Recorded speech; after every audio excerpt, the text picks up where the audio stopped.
जानते हो क्या होता है? किसी की बात को ध्यान से सुनना, ये विद्वान बनने का पहला लक्षण है। अगर आप किसी की बात को सुनोगे ही नहीं तो समझ में नहीं आएगी, समझ में नहीं आएगी तो उसे कभी अपने जीवन का हिस्सा ही नहीं बनाओगे। हिस्सा ही नहीं बनाओगे तो जिंदगी जैसे चल रही है बस ऐसे ही चलती रहेगी, उसका कोई लाभ नहीं। इसलिए आप अपना जो बहुमूल्य समय निकाल कर आए हो, जितने समय तक आप यहाँ हो उतनी देर आप शरीर और मन के साथ, दोनों के साथ प्रेजेंट रहो, ध्यान से सुनो। कब किस वक्त कौन सी बात किस व्यक्ति के समझ में आ जाए किसी को कुछ कहा नहीं जा सकता। अपनी अपनी समझ होती है हर व्यक्ति की, लेकिन हर व्यक्ति के अंदर विद्वान बनने के लक्षण होते हैं। तो सर्वप्रथम आपके हाथ में जो मोबाइल है उन मोबाइल को साइलेंट मोड पर डाल दें। बीच में कोई भी फोन पर बात नहीं करेगा। बहुत ज्यादा महत्वपूर्ण है तो बाहर चले जाए, बाहर जाकर दूर जाकर सुन लेंगे, बीच में बिल्कुल बात ना करें। मेरा नाम धम्माचार्य सर्वेश गौतम है, बौद्ध धर्म का आचार्य हूं। बौद्ध परंपरा में जितने भी क्रियाकलाप किए जाते हैं जन्म से लेकर मृत्यु तक, वो सभी क्रियाकलाप कराने में मैं दक्ष हूं। बुद्ध की शिक्षाओं का प्रचार प्रसार करने के लिए नगर नगर, गांव गांव, गली गली, घर घर बुद्ध कथा के माध्यम से बुद्ध की शिक्षाओं का प्रचार प्रसार करता हूं। आज आपके बीच आया हूं। मुझे उम्मीद है निश्चित रूप से आप एक कुशल विद्यार्थी की तरह ध्यान से सुनेंगे। तो मैं शुरू कर देता हूं। अब सब आप लोग सीने के सामने ऐसे हाथ जोड़ कर शुरू कर देते हैं, बाद में कर लेना जिसको करना है। टाइम ज्यादा हो जाएगा फिर आप जल्दी करोगे।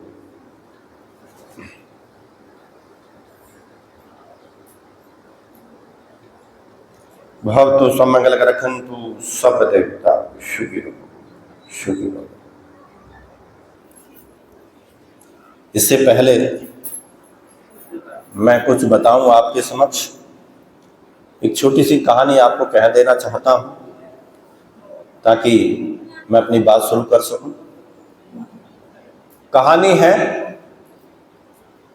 और कहानी के लास्ट में फिर एक प्रश्न पूछूंगा, उसका उत्तर देना आप लोग। जो कहानी में प्रश्न भी है, उत्तर भी उसी के अंदर है, बस वो ध्यान से सुनेगा, वो निश्चित रूप से बता देगा।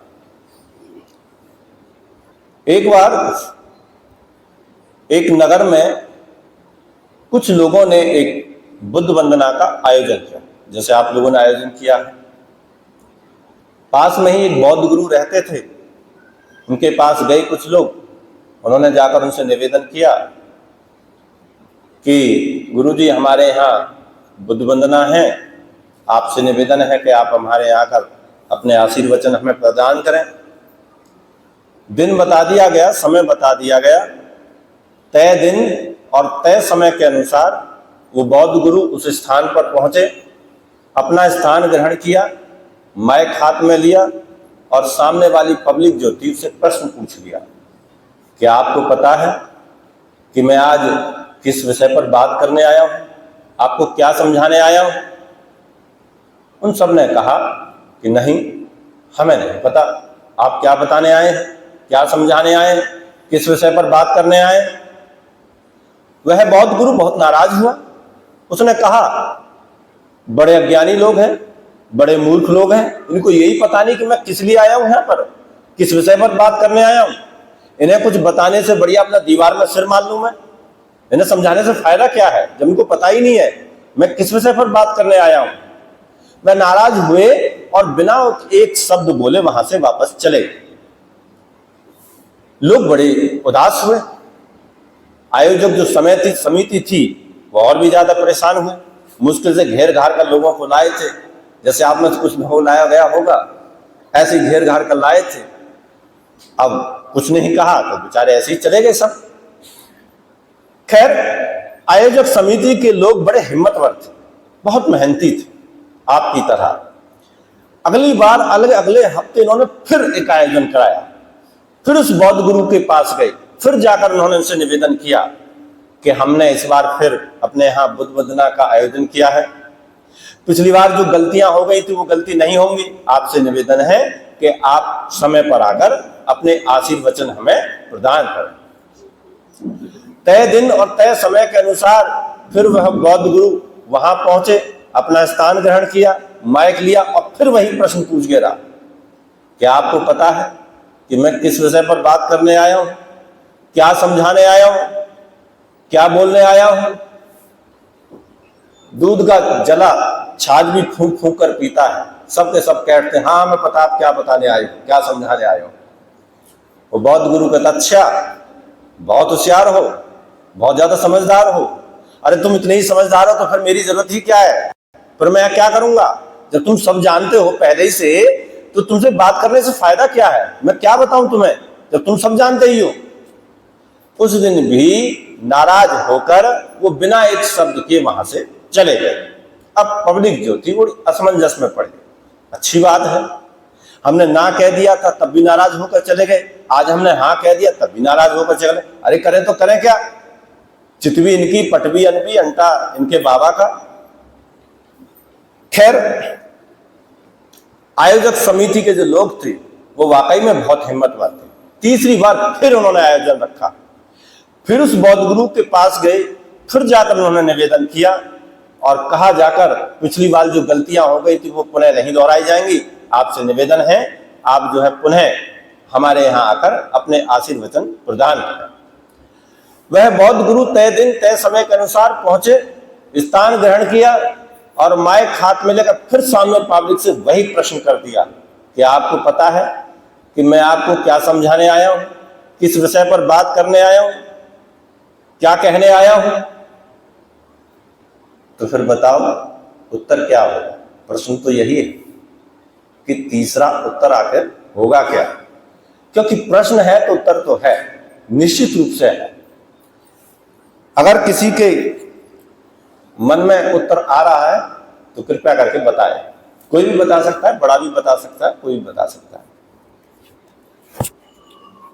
बौद्ध गुरु ने जब पहली सभा में कहा था, पूछा यही प्रश्न, तो उन्होंने कहा कि हमें नहीं पता, तो नाराज होकर चले गए। अगली सभा में फिर वही प्रश्न किया और उन्होंने उत्तर दिया कि हाँ हमें पता है, तो नाराज होकर चले गए। अब कुछ कहेंगे तो नाराज होकर चले ही जाएंगे। तो फिर तीसरा उत्तर जो होगा वो क्या हो सकता है? एक ही उत्तर हो सकता है कि सब के सब मौन रहे, क्योंकि कुछ कहेंगे तो नाराज होकर चले जाएंगे, इसलिए बोलो ही ना, चुप रहो अपना। सब के सब चुप रहे, किसी ने कोई आंसर ही नहीं दिया, बोला ही नहीं कोई। उस बौद्ध गुरु ने खूब 2 घंटे वहां प्रवचन दिए, खूब समझाया और फिर वहां से चले। उस दिन की सभा जो थी बहुत सफल हुई। इसलिए उपासक और उपासिकाओं, ये कहानी और इस कहानी में प्रश्न ये सिखाता है हमें कि हम किसी की बात को जब तक ध्यान से नहीं सुनेंगे तब तक बात का मतलब, ये सारी व्यवस्था का मतलब सब व्यर्थ का व्यर्थ, कोई मतलब नहीं है। मैं बताऊं और आप सुने नहीं, समझे नहीं, उसका कोई मूल्य नहीं है।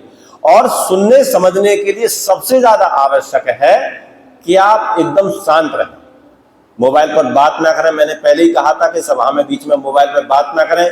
आपको मोबाइल पर बात करनी है तो बाहर जाकर बात कर लें। मोबाइल साइलेंट मोड पर रखें, जो बाहर बैठे हैं वो अंदर आकर बैठ जाए, बाहर कोई ना बैठे। आप सब ध्यान से सुनें। उपासक और उपासिकाओं, हमारे मन के अंदर एक प्रश्न अक्सर पैदा होता है और प्रश्न ये पैदा होता है कि आखिरकार कुछ सालों से एक नई प्रकार की रीत जो चल पड़ी है, जो पहले शायद लोग नहीं जानते थे। बाबा साहब के बारे में नहीं जानते थे, बुद्ध के बारे में नहीं जानते थे, इक्के दुक्के लोग हुआ करते जो जानते थे, बहुत कम जानते थे, ना के बराबर। अचानक ही लोग जो है, ये उन्माद जो है कैसे पैदा हो गया, कैसे लोग जो है कुछ अपने आप को बुद्धिस्ट कहना शुरू कर दिया है, कैसे कुछ लोगों ने अपने आप को अम्बेडकरवादी कहना शुरू कर दिया है। लेकिन इन सब के बावजूद भी आप में से बहुत सारे लोगों के मन में ये प्रश्न हो सकता है कि आखिरकार हम बुद्धिस्ट कैसे हैं। कुछ लोगों के मन में तो इस तरह के प्रश्न भी होते हैं कि बाबा साहब ने शायद हिंदू धर्म के विरोध में शायद बौद्ध धर्म को ग्रहण किया था। बाबा साहब ने, कुछ लोग तो ऐसे भी कह जाते हैं कि बाबा साहब ने जल्दबाजी में बौद्ध धर्म को ग्रहण किया। ऐसे भी लोग सवाल कर जाते हैं कई बार। जो ऐसे बहुत सारे प्रश्नों को लेकर मन में इंसान जो है वो घूमता रहता है और अंत में जब कोई सवाल जवाब नहीं मिलते तो निराश होकर बैठ जाता है। फिर वही चलन जो चल रहा बस उसी में घिसा पिटा रहता है। ये समझ में नहीं आता कि आखिरकार क्यों बाबा साहब ने बौद्ध धर्म ग्रहण किया, क्यों बाबा साहब ने ये कहा कि भारत की भूमि बुद्धों की भूमि है, क्यों बाबा साहब ने ये कहा कि हमें अपनी संस्कृति और सभ्यता को अपने जीवन में अपनाना चाहिए, अपने आम व्यवहार में लाना चाहिए, क्यों उन्होंने कहा। इस बात की गहराई जो है हम नहीं जान पाते हैं और इसलिए जब हम इस तरह की सभाओं में नहीं सम्मिलित होते हैं तो फिर क्या होता है, या तो हम टीवी देखते हैं या फिर हम अखबार देखते हैं या फिर मोबाइल पर हम रील्स देखते हैं, वीडियो देखते हैं, जहां पर ऐसा लगता है कि चारों तरफ किसी और संस्कृति का ही चलन जो है वो चल रहा है। ये तो इक्के दुक्के लोग हैं जो बुद्ध की बात कर रहे हैं, कोई खास कोई बात है नहीं।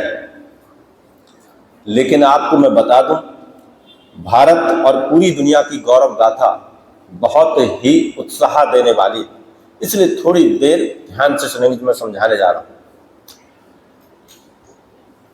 पूरी दुनिया के अंदर मानव उत्पत्ति के बारे में जब बताया गया तो दुनिया में पहला इंसान के जो कंकाल पाए गए वो अफ्रीका के पाए गए। सबसे पुराना जो मनुष्य के कंकाल पाए गए हैं वो अफ्रीका मूल के पाए गए। और जब इन कंकालों की खोज हुई तो बहुत सारे कंकाल मिले दुनिया भर में। उन कंकालों के आधार पर मनुष्य का जो उसका जो आकार था उसे देखकर उनके दो वर्गीकरण हुए और दो वर्गीकरणों में यह पाया गया कि एक इंसान तो ऐसा था जिसका सिर यानी कि माथा और पीछे जो है लंबा था, यानी कि लंबे सिर वाले लोग थे, जो अक्सर आज भी देखते हैं। जो अफ्रीका में इस तरह के लोग पाए जाते हैं जिनके माथा लंबा होता है, पीछे से सिर भी लंबा होता है। और दूसरी ऐसे प्रजाति के लोग पाए गए जिनके सिर जो थे वो गोल थे, उन्हें जो है सुमेरियन कहा गया, सुमेरियन लोग कहे गए। इन्हीं सुमेरियन को बाद में समण कहा गया और इन्हीं समणों ने इस पूरी दुनिया के अंदर सभ्यता और संस्कृति का विकास किया। और वो किस प्रकार से किया? वो इस प्रकार से किया, शुरुआत में मानव जो है वो जानवरों की तरह खाना बदोश जीवन जीता था। जानवरों को या तो मार के खाता था या फिर उनका शिकार हो जाता था। उसके लिए बड़ी अड़चन थी इस बात की कि आखिरकार जीवन को बचाना उसके लिए बहुत बड़ी चुनौती थी। जीवन को बचाना दुर्लभ हो रहा था। लेकिन उन्हीं लोगों में से कुछ लोग ऐसे पैदा हुए जिन्होंने अपनी ओर उन्मुख होने की शुरुआत की। अपनी ओर उन्मुख का मतलब होता है अपनी ओर देखना। और जब अपनी ओर उन्मुख हुए तो उनके मन के अंदर एक प्रश्न पैदा हुआ, क्या जीवन को और बेहतर बनाया जा सकता है? ये जब प्रश्न पैदा हुआ तो इस इंसान ने आग की खोज की। आग की खोज की तो जिस मांस को वो कच्चा खाता था उसे वो आग पर पकाकर खाने लगा। पहले वैसे ही पकाकर खाता था, लेकिन फिर बाद में क्या किया उसने कि मांस को क्या और अच्छे तरीके से पकाया जा सकता है, तो उसने मिट्टी का कोई एक बर्तन बनाया। जब मिट्टी का बर्तन बनाया तो वो मिट्टी का बर्तन में ज्यादा देर खाना चलता नहीं था, इसलिए उसने उस मांस को पकाने के लिए उस मिट्टी के बर्तन को आग पर रखा, जिसका परिणाम क्या हुआ कि मांस तो पका ही साथ वो मिट्टी का जो बर्तन था वह भी पक गया, जिसके कारण उसे ये एहसास हुआ कि अगर मिट्टी को आग पर पका दिया जाए तो वो बर्तन और भी ज्यादा मजबूत हो जाता है। फिर धीरे धीरे शुरुआत हुई कि इंसानों ने एक झुंड में रहना शुरू किया। जब झुंड में रहना शुरू किया उन्होंने जो है धीरे धीरे झुंड से कबीले बने, कबीले समुदाय बने, समुदाय से वंश बने और वंश के आधार पर उनके वहां पर चीजों का आदान प्रदान शुरू हुआ। जब आदान प्रदान शुरू हुआ तो पहले मुद्राएं नहीं चला करती थी, इसलिए चीजों के आदान प्रदान के लिए एक वस्तु देते थे और दूसरी वस्तु वो वापस लेते थे। उन्होंने पहले केवल मांस पर आधारित हुआ तो उन्होंने देखा क्या जीवन को और भी बेहतर बनाया जा सकता है, तो उन्होंने अनाज, जमीन पर अनाज के उगते हुए देखा, कुछ दाने देखे, उस अनाज को उन्होंने पहले कच्चा खाया, फिर पकाकर खाया, तो वो और ज्यादा बेहतर लगा, जहां से दुनिया भर में कृषि जो है वो पैदा हुई, कृषि का निर्माण हुआ। ये सब सुमेरियनों की बात बता रहा हूं मैं आपको। ये सुमेरियनों की देन थी, समणों की देन, जिन्हें समण कहा गया। यही समण थे। धीरे धीरे इन्होंने व्यापार का चलन शुरू हुआ, वस्तु का आदान प्रदान शुरू हुआ, और जब वस्तु का आदान प्रदान शुरू हुआ तो वर्तमान भारत की खोजों के अनुसार दुनिया में पहली सभ्य मानव की जो प्रजाति थी, यही समण, यही सुमेरियन कहलाए। दुनिया में पहली सभ्य प्रजाति यही सुमेरियन कहलाए। जब ये सुमेरियन कहलाए तो इन्हीं सुमेरियनों ने धीरे धीरे धीरे इस मानव जीवन को और सभ्यता प्रदान की और आरामदायक बनाया। और जब और आरामदायक बनाया तो इन्होंने रहने के लिए घर बनाए, आने जाने के लिए साधन गाड़ियां बनाई। इन्होंने अपने लिए साधन के रूप में पहले जानवरों को मार के खाते थे, फिर जानवरों का उपयोग करके सामान इधर से उधर ढोने के लिए इस्तेमाल किया। इन्होंने जो है अपने लिए इस्तेमाल करने के लिए हथियार बनाए, पत्थर के औजार बनाए, लकड़ियों के औजार बनाए, धातुओं के औजार बनाए, और धीरे धीरे दुनिया में सभ्यता का विकास शुरू हुआ। जब ये विकास की दौड़ चली, ये विकास की दौड़ केवल भारत तक सीमित नहीं थी। भारत और पूरा एशिया, यूरेशिया, ग्रीक तक, पूरी चारों तरफ केवल जो है ये समण ही समण फैले थे। और इन समणों का जो पहला समूह बना, पहला वंश बना पूरी दुनिया के अंदर, पहला वंश, जिसको नागवंशी कहा गया। यानी कि दुनिया का पहला वंश नागवंश ही था। और वो वंश इसलिए क्यों था, उसमें दो तीन बातें बड़ी मुख्य थी, क्योंकि फिर फैलने लगा धीरे धीरे। क्या बात मुख्य थी कि इनके यहां पर जो नागवंशी जो हुआ करते थे, जिसके बारे में बाबा साहब ने भी कहा था कि हमारे पुरखे नागवंशी बौद्ध थे। बाबा साहब अक्सर इस बात को कहा करते थे।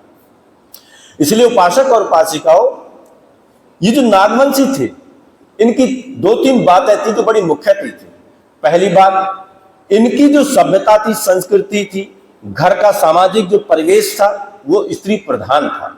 इनके यहाँ पर जो घर की जो मुखिया हुआ करती थी वो स्त्री हुआ करती थी। ना केवल स्त्री घर को संभालती थी, बल्कि स्त्री जो बड़ी बड़ी व्यापारी हुआ करते थे, व्यापार में स्त्री भाग लेती थी, लड़ाका भी हुआ करती थी। बहुत बहुत ताकतवर महिला जो है इस नागवंशियों में जो है वो पैदा हुई, बहुत ताकतवर हुआ करती थी महिला।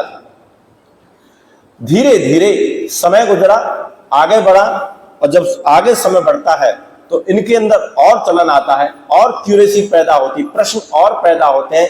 और ये प्रश्न पैदा होते हैं कि ये क्या है, ये धरती है क्या है, ये ऊपर क्या चमकता है, ये सूर्य है, चंद्रमा है, तारे हैं, इनके बारे में गणनाएं शुरू होती हैं। और धीरे धीरे विज्ञान का समय शुरू होता है। और जब विज्ञान का समय शुरू होता है तो ये जो समण थे, इन्होंने अपने समय में ही कैलेंडर का निर्माण कर लिया था। आज भारत में जो शक संवत का जो कैलेंडर चलता है वो बुद्धिस्टों का ही कैलेंडर है। एक अंग्रेजी कैलेंडर है और एक हिंदी कैलेंडर है, जो पंचांग जिसे बोलते हैं, वो बुद्धिस्टों का ही शक जो संवत होती है, उस जो कैलेंडर है वो बुद्धिस्टों का ही कैलेंडर है। उन्होंने तारे, सितारे, सूर्य, चांद, इन सब के हिसाब से, और उस समय पर जो महीने की गणना हुआ करती थी वो चंद्रमा के हिसाब से होती थी, सूर्य के हिसाब से नहीं होती। चंद्रमा यानी कि महीने में एक बार पूर्णिमा होती है। और इनमें क्या चलन हुआ शुरू कि महीने में 2 अमावस्या पड़ती है और एक जो है पूर्णिमा होती है। इस अमावस्या, एक अमावस्या और एक पूर्णिमा, तो इनके यहां पर महीने में 5 दिन की छुट्टी रहा करती थी। 3 दिन की पूर्णिमा पर और 2 दिन की अमावस्या पर छुट्टी रहती थी। इन समणों के अंदर विशेष बातों में यह बात थी कि पहले जहां ये वस्तुओं के आदान प्रदान किया करते थे, पूरी दुनिया में पहली बार मुद्रा का चलन इन्हीं नागवंशियों ने शुरू किया था। इनकी मुद्रा का नाम था टक। आपने नाम सुना होगा टक, जिसको बाद में कुछ राजाओं ने टका के रूप में भी चलाया था बाद में, लेकिन पहले इसका नाम टक था। और यही कारण है कि आज भी हम किसी को कहते हैं कि 2 टके का है, इस तरीके से शब्द बोलते हैं। लख टकिया बोलते हैं हम, वो इसलिए बोलते हैं क्योंकि टक जो है इनकी मुद्रा हुआ करती थी। इन नागवंशियों के अंदर ये प्रचलन था कि इनके यहां पर केवल एक चीज पर विश्वास किया जाता था। किस चीज पर विश्वास करते थे? कि जिस चीज को हम देख सकते हैं, छू सकते हैं या जिसका हम अनुमान लगा सकते हैं, संसार में केवल वही सत्य है, बाकी सब झूठ है। इनके यहां एक परंपरा हुआ करती थी। इसलिए उपासक और उपासिकाओं, ये जो नागवंशी बौद्ध थे, जिन्हें समण कहा जाता, समण परंपरा जो कही जाती थी, ये नागवंशी जो बौद्ध थे, ये सब के सब इतने विद्वान हुआ करते थे कि इन्हीं नागवंशियों में से भारत भूमि पर 28 बुद्ध जो है वो पैदा हुए। यानी कि 28 बुद्ध जो बने वो इन्हीं नागवंशियों में से बने थे। और इसीलिए भारत की भूमि पर आज भारत के जर्रे जर्रे में नागवंश जो है वो बसा हुआ है, जर्रे जर्रे में मिलेगा। और इस बात के क्या प्रमाण है? इस बात के प्रमाण ये है क्योंकि नागवंशी शब्द जैसे ही आता है तो हमारे मन के अंदर एक फिल्म गूंजने लगती है। क्या फिल्म घूमती है? कि नाग का मतलब होता है सांप। आपने फिल्मों में, नाटकों में जगह जगह देखा होगा कि सांप होता है। फिर आपने देखा होगा इच्छाधारी नाग और इच्छाधारी नागिन, कि अचानक ही एक इंसान जो है वो सांप बन जाता है और अचानक एक इंसान जो है वो, जो नाग होता है वो सांप जो होता है वो इंसान बन जाता है। औरत को देखा होगा सांप के रूप में। फिर नागमणि का आपने देखा होगा टीवी अखबार में, उसमें नाटकों में देखा। आज भी ऐसे बहुत सारे नाटक होते हैं। लेकिन उपासक और उपासिकाओं, सांप जो है वो कभी इच्छाधारी हो ही नहीं सकता। कोई पशु, कोई पक्षी, कोई जानवर इच्छाधारी हो ही नहीं सकता। इच्छाधारी कौन होता है? इंसान। इच्छाधारी उसे बोलते हैं जो अपनी इच्छाओं पर नियंत्रण करना जानता है, उसे इच्छाधारी बोलते हैं। इसलिए इन नागवंशियों के साथ आखिरकार ये सांप क्यों जड़ गया? इसका क्या कारण है? इसका कारण ये है कि जब ये दुनिया में पहले वंश का निर्माण हुआ था तो उस समय ये आवश्यकता हुई कि भाई हमारा जो वंश है, हमारा अपना जो है प्रतीक चिन्ह होना चाहिए। उस समय जिसको टोटम बोलते थे, प्रतीक चिन्ह। जैसे आज हमारा भारत देश है, भारत देश के अपने टोटम है, प्रतीक चिन्ह है। जैसे भारत का राष्ट्रीय पशु क्या है? मोर। राष्ट्रीय पशु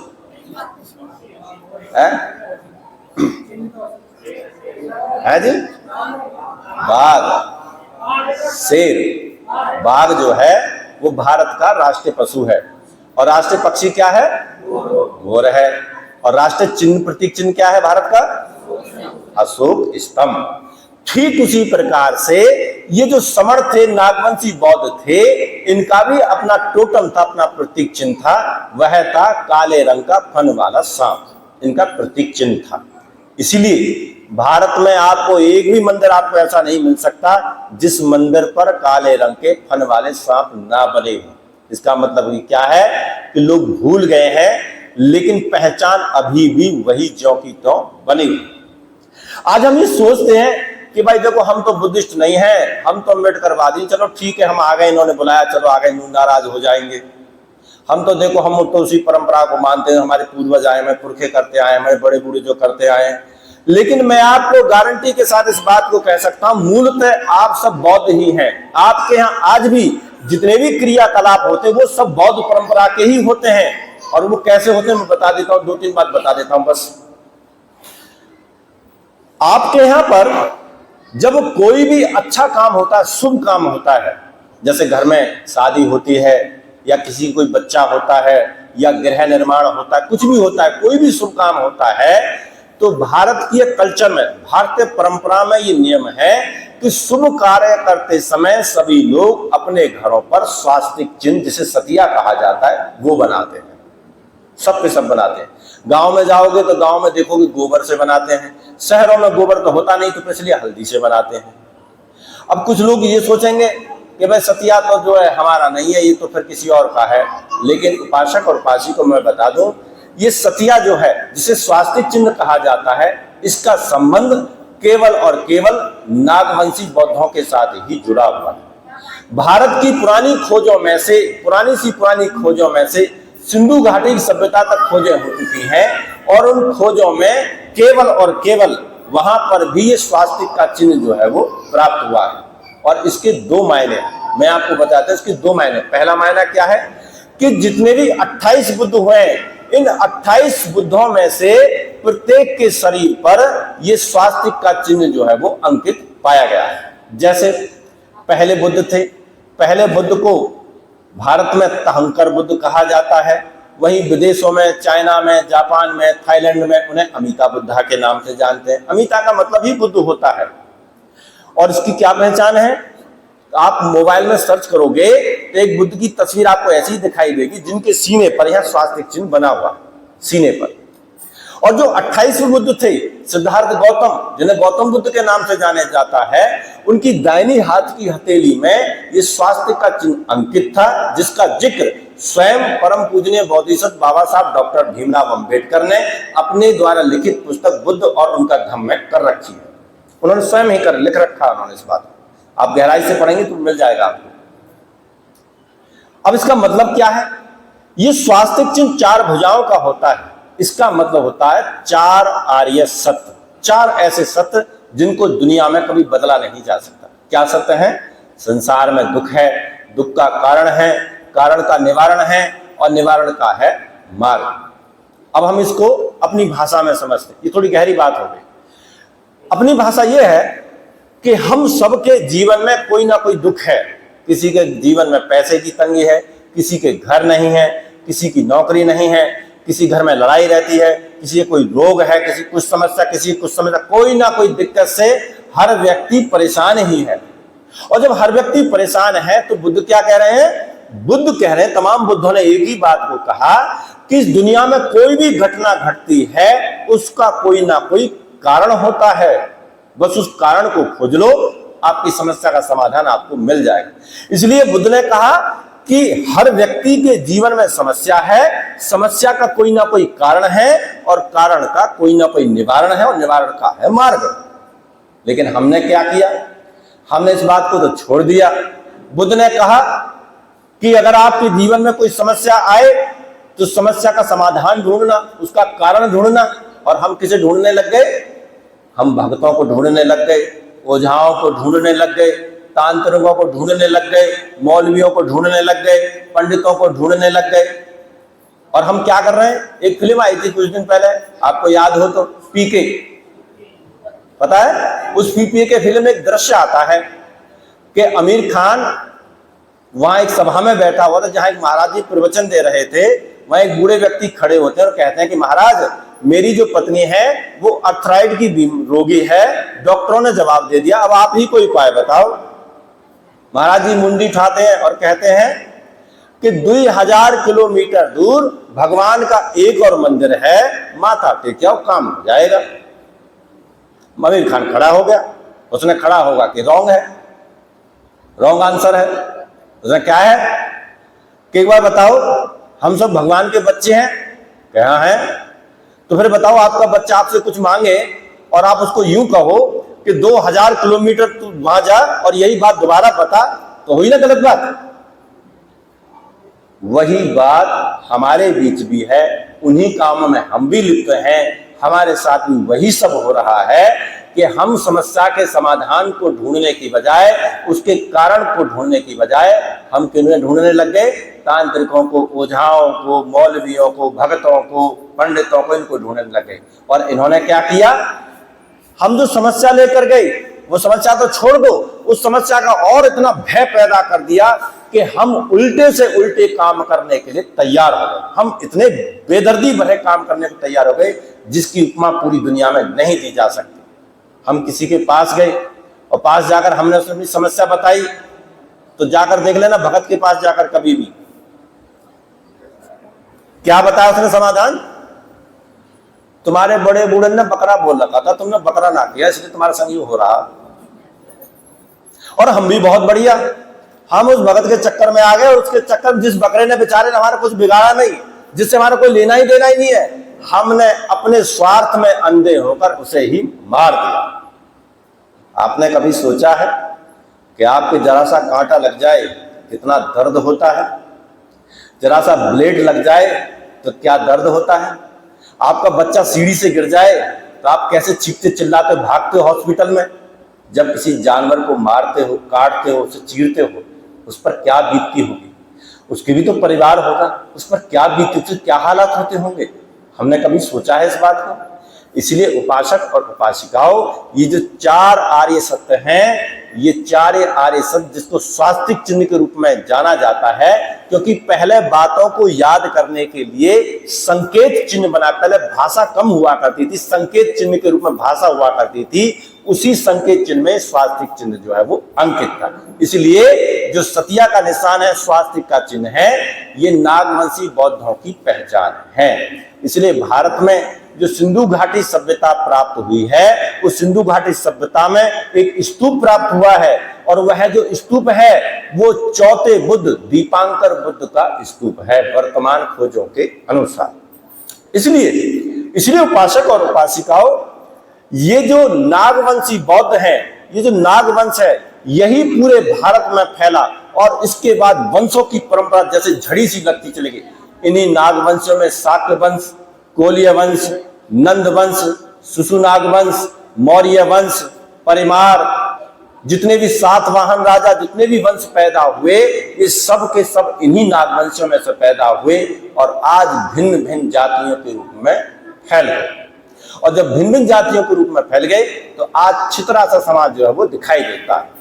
लेकिन एक दौर ऐसा आया सम्राट अशोक के बाद में, कि सम्राट अशोक के समय बौद्धों की तीसरी संगति हुई, और तीसरी संगति में जब भिक्षुओं को वहां साक्षात्कार के लिए बुलाया गया, उनका इंटरव्यू लिया गया, क्योंकि कुछ भिक्षु ऐसे पाए गए थे जिन्हें धम्म की ABCD भी पता नहीं थी, और जब उनका इंटरव्यू लिया गया तो 20,000 भिक्षु ऐसे निकले जिन्हें कुछ पता नहीं था, और उन्हें भिक्षु संघ से बाहर कर दिया गया। जब बाहर कर दिया गया तो वो सब नाराज हो गए, और उन्होंने चिढ़ में आकर अपने आप को महायानी कहना शुरू कर दिया, और जो बाकी रह गए थे उन्हें हीनयानी कहना शुरू कर दिया। और क्या हुआ उसके बाद? फिर उसके बाद भारत पर आक्रमण शुरू हुई। पहला आक्रमण भारत पर किसका हुआ था? सिकंदर का हुआ था। उस समय भारत पर नंद वंश का शासन था। सिकंदर पोरस को हराकर वहां से लौट गया था। आर्यव्रत जिसको बोलते थे देश को, जो आज का आधा पाकिस्तान और अफगानिस्तान का इलाका, उसे हराकर, और वहां सेल्यूकस को शासन देकर वहां से चला गया था। और जब मौर्य वंश का शासन आया तो मौर्य वंश के समय चंद्रगुप्त मौर्य ने अपने राज्य की सीमाओं को आगे बढ़ाने के लिए सेल्यूकस पर हमला बोल दिया, उसे हरा दिया। तो सेल्यूकस ने क्या किया? संधि करने के लिए अपनी लड़की जो है वो मौर्य, इसको चंद्रगुप्त मौर्य को ब्याह दी, और वो जो था आर्यव्रत, वो चंद्रगुप्त मौर्य को दहेज में जो है वो दे दिया। उसके बाद क्या हुआ? उसके बाद कुषाण आए, यमन आए, तो महायानी जो थे, इन दोनों में एक अंतर हुआ। जो हीनयानी, जो थेरवादी कहते थे अपने आप को, ये जरूरत से ज्यादा रिजिड हो गए, बहुत ज्यादा दृढ़ हो गए। मतलब इन्होंने कोई परिवर्तन करने के लिए मना ही कर दिया पूरी तरह। जबकि बुद्ध ने कहा था कि समय परिस्थितियों के अनुसार नियमों में बदलाव कर लेना। इस बात को महायानियों ने पकड़ लिया। जब महायानी ने पकड़या तो इन्होंने स्वागत किया जो भारत से बाहर से विदेशी आए थे, और यहां पर भारत की भूमि पर घुल मिल गए, क्योंकि यहां पर बौद्ध संस्कृति थी। ये बंटवारा केवल भिक्षुओं में चल रहा था, आम पब्लिक में ये बंटवारा नहीं था, ये केवल भिक्षुओं में था। लेकिन उन्होंने क्या किया? विदेशी जो आए उनका खुले मन से उनका स्वागत किया, जिसके कारण विदेशी जो लोग थे उनमें बहुत सारे लोग भिक्षु बने। जब भिक्षु बने तो महायानी जो था वो भारत के साथ साथ बाहर भी जो है वो फैलने लगा। जब फैलने लगा तो महायानी और हीनयानियों में, यानी कि थेरवादाओं में, यह अंतर हो गया कि जो महायानी थे वो बोधिसत्व को ज्यादा महत्व देना उन्होंने शुरू कर दिया। जब बोधिसत्व को ज्यादा महत्व देना शुरू किया तो उन्होंने जब ये संकल्पना शुरू हुई बोधिसत्वों की महायानियों के बीच, तो इन्होंने पहले बोधिसत्व के रूप में स्वीकार किया अवलोकतर बोधिसत्व। अवलोकतर नाम के एक बोधिसत्व थे जिन्होंने उन्हें अवलोकतर बोधिसत्व के रूप में शुरू किया। उन्हें आदि पुरुष के रूप में भी जाना जाता है, और उन्होंने ही नाथ पंथ की शुरुआत की थी भारत में, क्योंकि महायानियों में से ही सारी शाखाएं बटी थी। हीनयानों का कोई विभाजन नहीं हुआ था, लेकिन महायानी बिखरे, जिसमें से वज्रयानी नाथ पंथ की शुरुआत हुई। सहस्यान, तंत्रयान, मंत्रयान, ये सारे यंत्रयान जो थे वो महायानियों में शुरू हुए, और ये जो वज्रयानी थे इसमें नाथ पंथ की शुरुआत हुई, जिसमें से 84 सिद्ध जो है वो पैदा हुए, 84 सिद्ध हुए।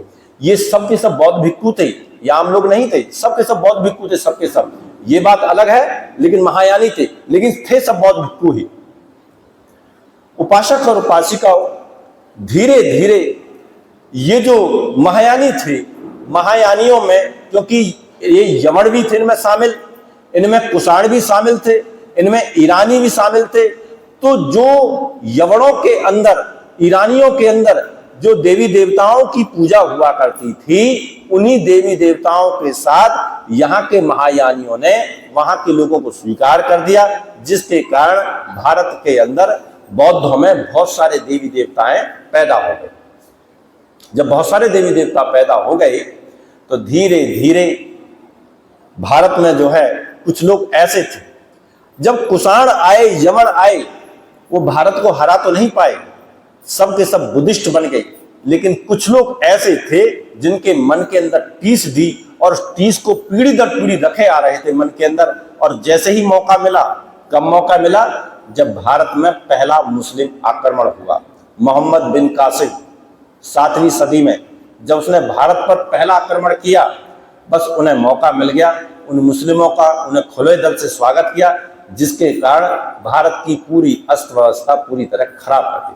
और 3 काम उन्होंने महत्वपूर्ण किए। पहला, जो आचार्य हुआ करते थे बौद्ध भिक्षु, उन्हें कत्लेआम कर दिया गया। जो विश्वविद्यालय हमारे बने हुए थे, उन विश्वविद्यालयों को नष्ट कर दिया, ध्वस्त कर दिया। और जो ग्रंथ उन बौद्ध भिक्षुओं ने लिखे थे, उन ग्रंथों को अग्नि के हवाले कर दिया, जिसके कारण भारत की भूमि वो बुद्ध की शिक्षाओं से विहीन हो गई। जब बुद्ध की शिक्षाओं से विहीन हो गई, मुसलमानों के बाद अंग्रेज आए, और अंग्रेजों के बाद यही महायानी कब हिंदू बन गए उन्हें पता ही नहीं चला। इसलिए आज वर्तमान में जो हिंदू धर्म है और कुछ नहीं, महायानियों का बिगड़ा हुआ रूप है और कुछ नहीं। इसलिए उपासक और उपासिकाओं, आज वर्तमान समय में भारत के अंदर महायानियों के जो बोधिसत्व थे, उन्हीं बोधिसत्व को हिंदुओं में देवताओं के रूप में पूजा जाने लगा। लेकिन हुआ क्या, उस समय उन्हीं की संकल्पना तो बिल्कुल अलग थी, लेकिन आज की संकल्पना, आज की जो व्याख्या वो बिल्कुल अलग है। वहां पर जब अवलोकतर बोधिसत्व की मूर्तियां बनाई जाती थी, तो उनके सिर पर बुद्ध की मूर्ति जरूर पाई जाती थी, या किसी देवी की या किसी अन्य देवता की बौद्धों के अंदर मूर्ति बनाई जाती थी, तो उनके बुद्ध सिर पर बुद्ध की मूर्ति जरूर बनाई जाती। आज भी जितनी खोजें हुई हैं, सिर पर बुद्ध की मूर्ति मिलेगी ही मिलेगी। यहां तक कि इनके अंदर जो यमन आए थे, यमन जो थे, उनके यहाँ पर इंद्र और ब्रह्मा का चलन था। यहाँ पर इंद्र और ब्रह्मा जो है बुद्ध के चरण छूते हुए पाए जाते हैं। लेकिन ये जो एक ग्रुप था, जो बहुत थोड़ी तादाद में था, जो मुसलमानों के साथ गठजोड़ कह गया, उनके साथ मिल गया जाकर और भारत के साथ गद्दारी कर बैठा, उसने क्या किया आज भारत में?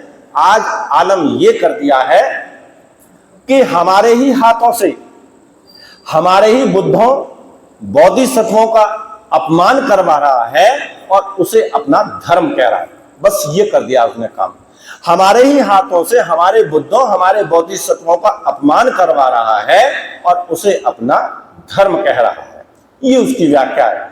लेकिन उपासक और उपासिकाओं, 14 अक्टूबर 1956 के बाद भारत की दशा और दिशा दोनों ही बदल गई, क्योंकि एक ऐसा युग पुरुष भारत में आया जिसे बाबा साहब डॉक्टर भीमराव अंबेडकर कहा।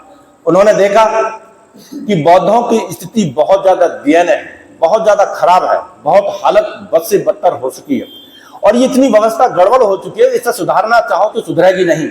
इसलिए भारत में बाबा साहब ने बौद्ध धर्म को पुनर्जीवित करने के लिए उन्होंने एक नई तरह के बौद्ध धर्म का चलन किया और इसलिए उन्होंने 14 अक्टूबर 1956 को नागपुर की दीक्षा भूमि पर 7 लाख अनुयायियों के साथ बौद्ध धर्म की दीक्षा ली। और जब बौद्ध धर्म की दीक्षा ली तो दीक्षा लेते समय उन्होंने 22 प्रतिज्ञाएं दी। 22 प्रतिज्ञाएं उन्होंने लास्ट में दी थी, शुरुआत में नहीं दी थी। जब पूरी सभा हो गई थी सभा होने के बाद 22 प्रतिज्ञाएं दी, और 22 प्रतिज्ञाएं बिल्कुल वैसे ही काम करती हैं जैसे कंप्यूटर के अंदर एंटीवायरस काम करता है। जब पूरा कंप्यूटर डाल कर तैयार हो जाता है, उसमें सारे सॉफ्टवेयर डाल दिए जाते हैं, उसके बाद एंटीवायरस डाला जाता है ताकि उसके अंदर कोई वायरस अंदर ना आ सके। 22 प्रतिज्ञाएं बिल्कुल एंटीवायरस की तरह ही काम करती हैं, लेकिन हमने क्या किया, उन एंटीवायरस का उपयोग बाद में करने की बजाय पहले उन्हें दोहराना शुरू कर दिया, जिसके कारण समाज में आगे बढ़ने की बजाय बैर भाव ज्यादा फैल गया। इसलिए उपासक और उपासिकाओं, आज वर्तमान समय में राजनीति का ज्यादा युग शुरू हो गया, और राजनीति इतनी फैल गई कि जो राजनीतिक संस्थाएं हैं, जो राजनीतिक संगठन है, उनका तो काम ही राजनीति करना, वो तो अपनी जगह हो ही गए, वो तो अपनी जगह ठीक है। लेकिन जो सामाजिक संगठन है उनमें भी राजनीति ज्यादा प्रवेश कर गई, और वो इतनी राजनीति ज्यादा प्रवेश कर गई कि आज जो है वर्तमान समय में जो अम्बेडकरवादी नए नए पैदा हो रहे हैं, बन रहे हैं, पुराने हैं, जो अपने आप को बुद्धिस्ट कहने की कोशिश कर रहे हैं, असल में एक नई प्रकार की पीढ़ी ही पैदा हो रही है। और इसलिए वो क्यों पैदा हो रही है कि एक बात हम भूलते जा रहे हैं। और क्या बात भूल रहे हैं कि एक बात आपने अक्सर सुनी होगी कि बौद्धों में मूर्ति पूजा नहीं होती है। आपने सुनी होगी कि बौद्धों में मूर्ति पूजा नहीं होती है।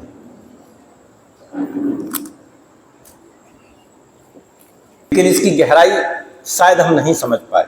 क्यों नहीं समझ पाए? क्योंकि इस ओर ध्यान ही नहीं दिया। बस हमने तो ये सोच लिया कि हटाओ सारी मूर्तियां, फिर बुद्ध की मूर्ति हटाओ, फलाना ढंका मूर्ति की पूजी में क्या रखा है, ये है वो है, फेंको सब निकालो बाहर। मूर्ति पूजा का मतलब क्या होता है मैं आपको उदाहरण से बताता हूं। आप सबके घरों में या तो आप माता पिता हैं या आपके माता पिता हैं।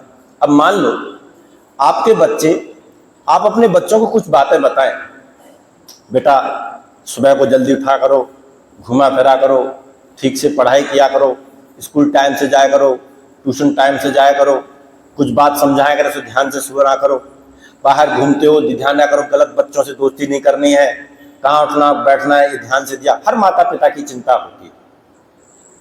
लेकिन सोचो अगर आपके बच्चे आपके द्वारा बताई गई इस बात को मानने की बजाय वो क्या करने लग जाएं, आपकी तारीफ करने लग जाएं। मम्मी आप तो बहुत अच्छी हैं, पापा आप तो बहुत अच्छे हैं, बाबा आप तो बहुत अच्छे हैं। आपकी बात एक नहीं माने, बिल्कुल भी आपकी एक भी बात नहीं माने और आपकी केवल तारीफ करें, तो क्या उन बच्चों को अच्छे बच्चे कहा जा सकता है? बताइए, नहीं कहा जा सकता। क्यों नहीं कहा जा सकता? क्योंकि हर माँ बाप ये चाहता है कि उसके बच्चे पढ़ लिख कर कामयाब बने, एक अच्छे इंसान बने, बेहतर इंसान बने। वो कभी नहीं चाहते कि बच्चे हमारे तारीफ करें, वो कभी नहीं चाहते कि हमारे बच्चे हमारे चमचे बने, वो कभी नहीं चाहते, पर बेहतर इंसान बने, ये हर माँ बाप चाहता है। लेकिन हमने क्या किया? हमने भी तो यही किया सब, कि हमने बाबा साहब के जाने के बाद बाबा साहब डॉक्टर भीमराव अंबेडकर की दुनिया भर की मूर्तियां बनाई हैं, दुनिया भर के पार्क बना दी, जगह जगह मूर्ति लगाकर रख दी। और हम क्या करते हैं कि हम जो है 14 अप्रैल पर 6 दिसंबर को वहां पहुंच जाते हैं, भीड़ इकट्ठा कर लेते हैं, मालाएं चढ़ाने लगते हैं, नारे लगाने लगते हैं। लेकिन क्या हम बाबा साहब की बात मानते हैं? क्या वाकई में हम बाबा साहब की बात मानते हैं? क्या हम नारे तक सीमित तो नहीं है?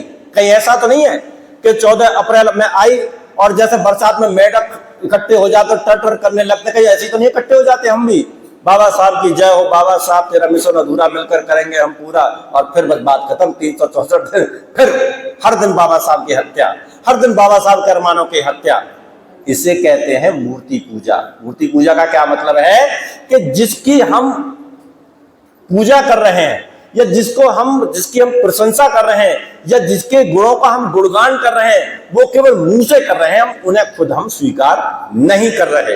हम ये तो कह रहे हैं बाबा साहब ने ये किया, बाबा साहब ने संविधान बनाया, बाबा साहब ने समता न्याय बंधुता का मार्ग दिया, बाबा साहब ने ये किया और बाबा साहब ने ये किया, और बाबा साहब की बात हम एक मान नहीं रहे। हमारे बच्चे बाबा साहब के बारे में कुछ जानते नहीं है। हमने अपने घर में तस्वीर तक बाबा साहब की नहीं लगाई।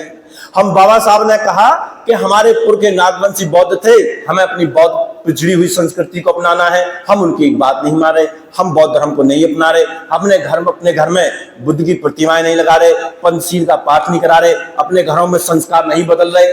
तो फिर क्या हुआ? इसे कहते हैं मूर्ति पूजा। इसी को कहते हैं कि जिसकी हम पूजा कर रहे हैं, जिसके गुणों का हम गुणगान कर रहे हैं, उसकी हम बात नहीं मान रहे, स्वीकार नहीं कर रहे, इसलिए उसको मूर्ति पूजा कहा जाता है। इसलिए उपासक और उपासिकाओं, हमको फिर क्या करना चाहिए? लास्ट बात, हमको करना यह चाहिए, हमें अपने जीवन में 3 बातों का पालन करना चाहिए। जाए ना उठकर बस थोड़ी देर बैठे, 5 मिनट और, बस बात ना करें, 5 मिनट और बैठ जाए। बातों को हमें पालन करना चाहिए। हम चाहे कितने ही संगठन बना लें, हम चाहे कितने ही जुलूस निकालें, हम कितनी सभाएं करें, कितनी संगोष्ठी करें, कितने ही कैडर लगवाएं, कुछ भी करें, अगर हम इन 3 बातों को ना माने, ना स्वीकार करें, तो ये सभा, ये मीटिंग, ये गुणगान सब जीरो के जीरो, व्यर्थ है, इनका कोई मतलब नहीं, बेकार की चीज है सब। अगर हम 3 बातों को अपने जीवन में शामिल नहीं करते हैं, जिसमें से पहली बात क्या है? पहली बात यह है, अपने जीवन की सभी बुराइयों को त्याग दें। अपने जीवन की सभी बुराइयों को त्याग दें।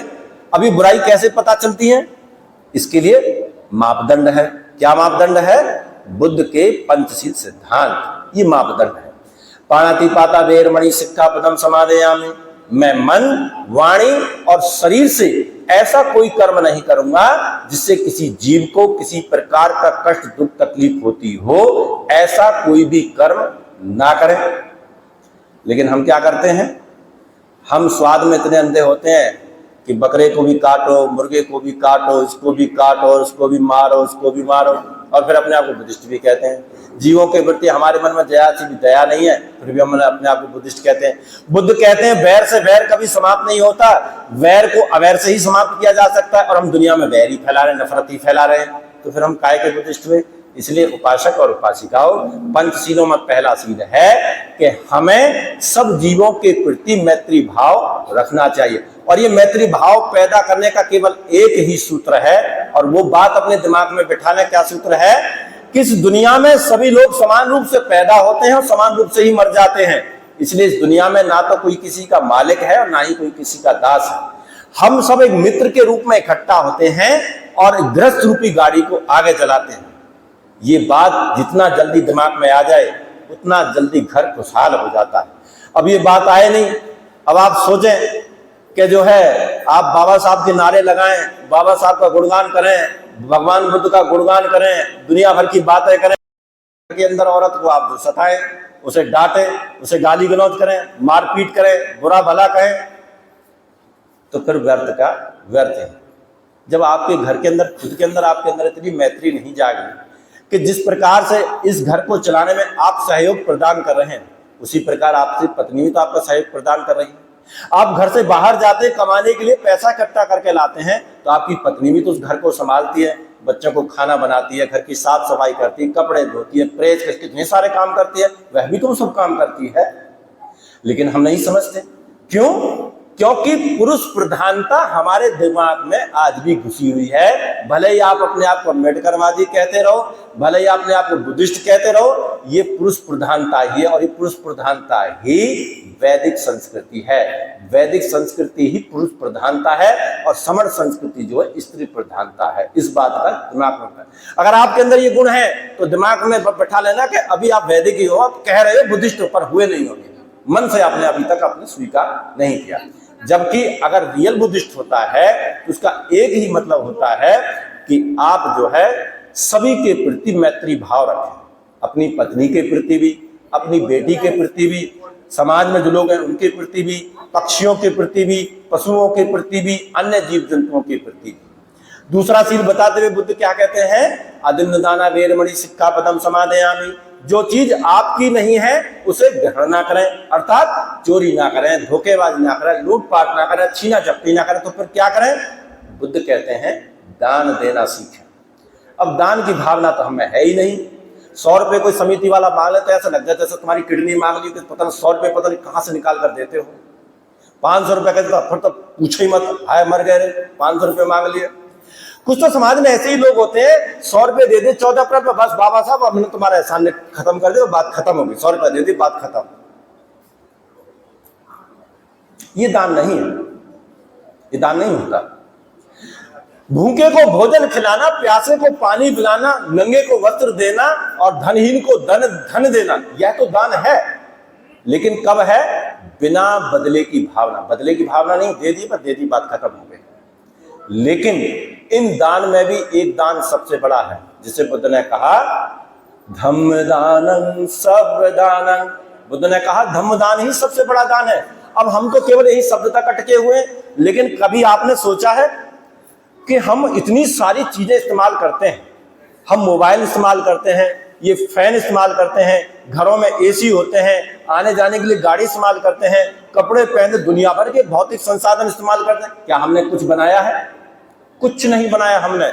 हम बाजार में जाते, खरीदते, ले आते, इस्तेमाल करते हैं, बात खत्म। तो धम्म दान का मतलब होता है कि जब आप आईने के सामने खड़े हो तो अपने आप से प्रश्न करें, अपने बच्चों में आदतें डालें, वो प्रश्न करें, क्या मैंने इस दुनिया को कुछ दिया है? नहीं दिया है तो देने के बारे में सोचें। इसी को धम्मदान कहा जाता है। अब वो देना क्या है? वो देना है आपके अंदर कोई भी गुण, जो आपके अंदर गुण है, उस गुण को विकसित करें और उसी गुण के माध्यम से इस दुनिया में अच्छाई सच्चाई को प्रचारित करना शुरू कर दें। जैसे बुराई फैली है, बुराई कैसे फैली है? बुराई जब तक दुनिया में टेलीविजन नहीं था, इतनी बुराई नहीं थी, लेकिन टेलीविजन के साथ इतना नंगापन समाज में शुरू हो गया जिसकी कोई लिमिट नहीं। आप परिवार के साथ ऐसी ऐसी फिल्में बननी शुरू होंगी, परिवार के साथ आप देख नहीं सकते, इतनी गंदी गंदी, यही पता नहीं चलता एडल्ट फिल्म कौन सी है और सामान्य फिल्म कौन सी, पता नहीं चलता जो है। लेकिन इसी माध्यम से अच्छाई भी फैलाई जा सकती है, खेल कृति के माध्यम से, चित्रकला के माध्यम से, गाने बजाने के माध्यम से, किसी भी प्रकार से कोई भी गुण आपके अंदर हो, उन गुणों के माध्यम से आप जो है इस दुनिया में जो है अच्छाई और सच्चाई को फैला सकते हो। जिस दिन आपने अपने आप से प्रश्न कर दिया, ये मैं गारंटी दे रहा हूं आपको, जिस दिन आपने अपने आप से प्रश्न करना शुरू कर दिया कि मुझे भी इस दुनिया को देना है, उसी दिन से आपके अंदर से विज्ञान का जन्म होना शुरू हो जाएगा। फिर आप देने के बारे में शुरू कर दो। जिस दिन आपने ये शुरुआत कर दी तो ध्यान रखना एक बात को, देने वाला सम्राट होता है और मांगने वाला भिखारी होता है। इसलिए भिखमंगेपन से बाहर निकलो, क्योंकि भिखमंगेपन की संस्कृति वैदिक संस्कृति है और समर संस्कृति सम्राटों की संस्कृति, जिन्होंने पूरी दुनिया को दिया, ज्ञान विज्ञान भी दिया, धन भी दिया, व्यापारी दिया। जहां पूरे यूरोप में लोग जंगली जीवन जीते थे, उस समय भारत की जो सभ्यता संस्कृति बहुत उत्कृष्ट थी, बहुत ऊंचे लेवल की थी। उन लोगों के आप वंशज हैं, उन सम्राटों के वंशज हैं, उन लोगों का खून आपकी रगों के अंदर दौड़ रहा है। इसलिए दुनिया को देना सीखें। अगर कुछ नहीं दे सकते तो कम से कम अपने आप को सुधार तो सकते हैं, कम से कम दूसरों को प्रेम तो दे सकते हैं, कम से कम दूसरों के साथ मैत्री का व्यवहार तो कर ही सकते हैं, इतना तो कर ही सकते हैं। उसमें तो कोई रुपया पैसा भी खर्च नहीं होता, इतना तो कर ही सकते हैं। इतना भी आप कर पाए तो भी परिपूर्ण है। तीसरा सील बताते हैं बुद्ध, कामेष्मिच्छाचारा वेरमणि सिक्खापदं समादयामि। पर पुरुष और पर स्त्री की तरफ बुरी भावनाएं या बुरी दृष्टि न रखें। बुद्ध क्या कहते हैं कि शादीशुदा होने पर सदैव एक पत्नी व्रत और एक पति व्रत का पालन करें, शादीशुदा ना होने पर सदैव ब्रह्मचर्या का पालन करें। पर पुरुष में सदैव एक पिता, एक भाई, एक पुत्र के रूप में देखें, और पर स्त्री को सदैव एक माँ, एक बहन, एक बेटी के रूप में देखें। चौथा सील बताते हुए बुद्ध कहते हैं, मूसावादा वेरमणि सिक्खापदं समादयामि।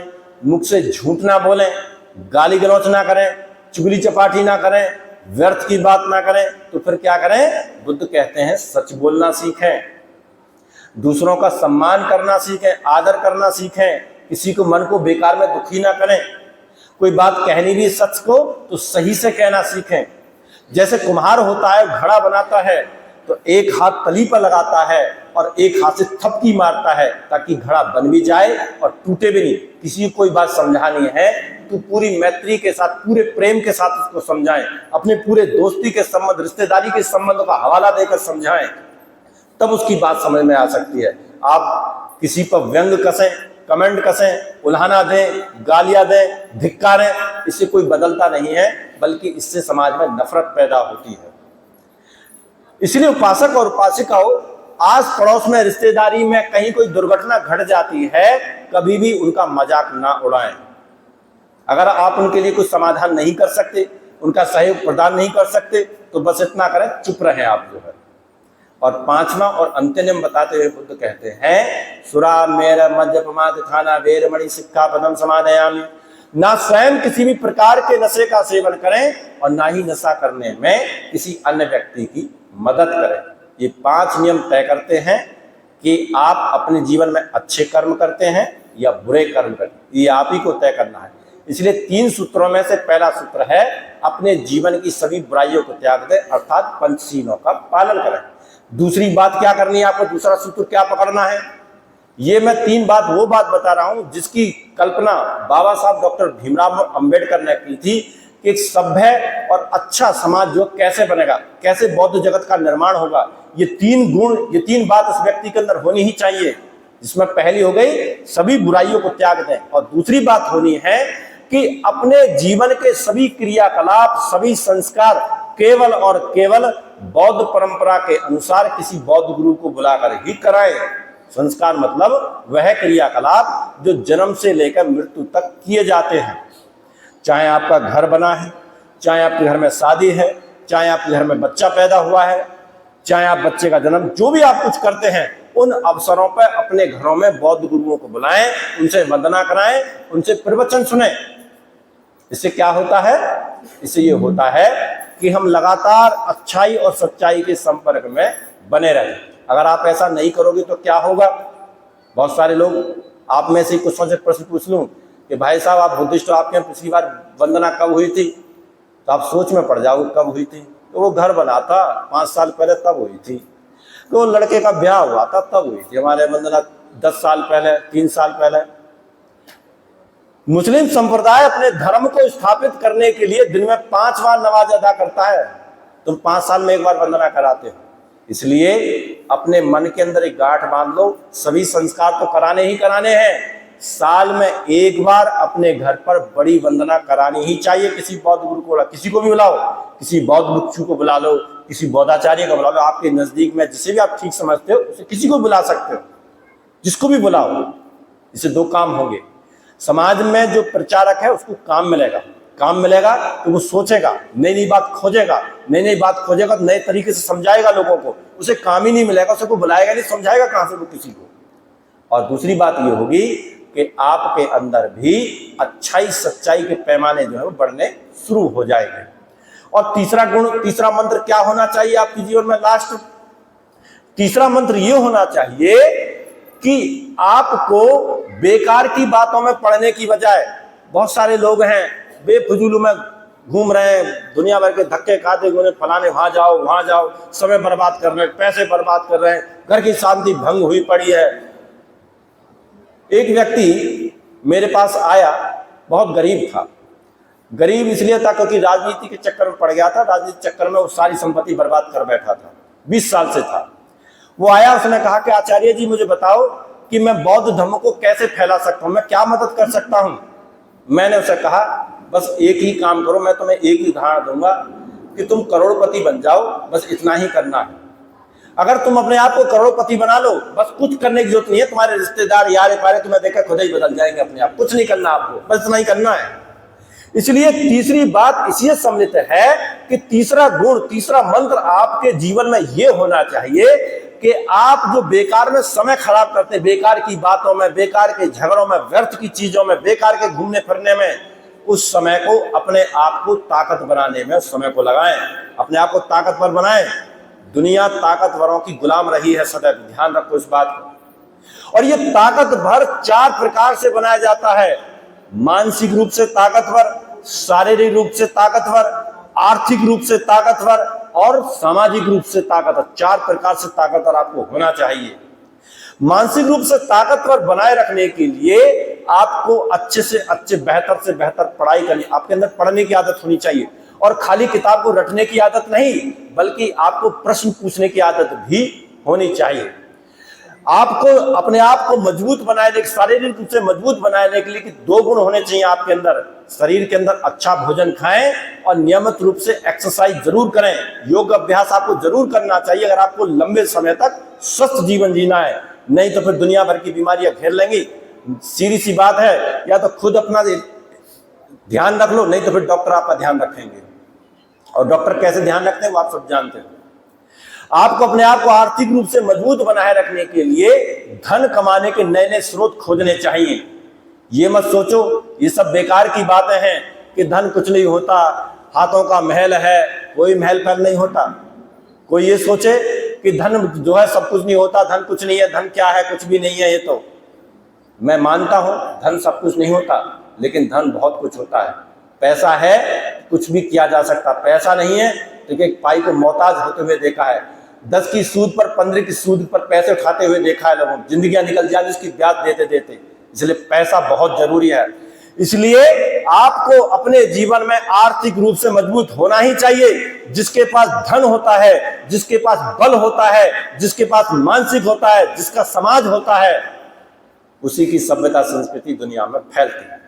इसलिए 3 गुण आपके अंदर होने ही चाहिए। इसलिए उपासक और उपासिकाओं, बाबा साहब डॉक्टर भीमराव अंबेडकर, जिन्होंने इस दुनिया को, भारत की भूमि को पुनः बौद्ध धर्म को जीवित किया, इस बौद्ध धर्म को पुनः जीवित करने के लिए आओ हम सब संकल्प लें। इन 3 मंत्रों को, इन 3 बातों को, इन 3 गुणों को हम अपने जीवन में पालन करें, और पालन करें फिर देखो सभ्यता संस्कृति जैसा हम चाहते हैं वैसा होना अपने आप ही शुरू हो जाएगा। ऑटोमेटिक सब कुछ अपने आप होगा, सब कुछ अपने आप ही होता है। क्यों होता है? क्योंकि बुद्ध कहते हैं कि इस दुनिया में कोई भी घटना अपने आप नहीं घटती है, हर एक घटना के साथ दूसरी घटना जुड़ी हुई है। अगर आप अमीर बनेंगे, अगर आप ताकतवर बनेंगे, तो आपको देखकर आपका पड़ोसी खुद ही बदलना शुरू हो जाएगा, आपके बहन भाई चाचा ताऊ खुद ही आपको देखकर बदलना शुरू हो जाएंगे, आपके रिश्तेदार आपको देखकर खुद ही बदलना शुरू हो जाएंगे। जैसे आप रोड पर किसी लड़के को देखें, बॉडी बिल्डिंग में मजबूत शरीर बनना हो, तो कमजोर सा लड़का हो मैं भी देखूंगा, मैं भी जिम जाया करूंगा, मैं भी अपनी बॉडी सी बनाऊंगा ऐसे ही। उसके मन के अंदर ख्याल पैदा होने लगते हैं, उसने कहा नहीं किसी को, लेकिन उसे देखकर अपने आप ख्याल पैदा होने लगते हैं। ये ख्याल पैदा होने ही चाहिए, यही बुद्ध का शासन है। ऐसे ही गुण हमारे अंदर होने ही चाहिए। इसलिए उपासक और उपासिकाओं, जो बात मैंने बताई है, जो मैंने कोशिश की है, मुझे उम्मीद है आप उन बातों का पालन करने का भरसक प्रयास करेंगे।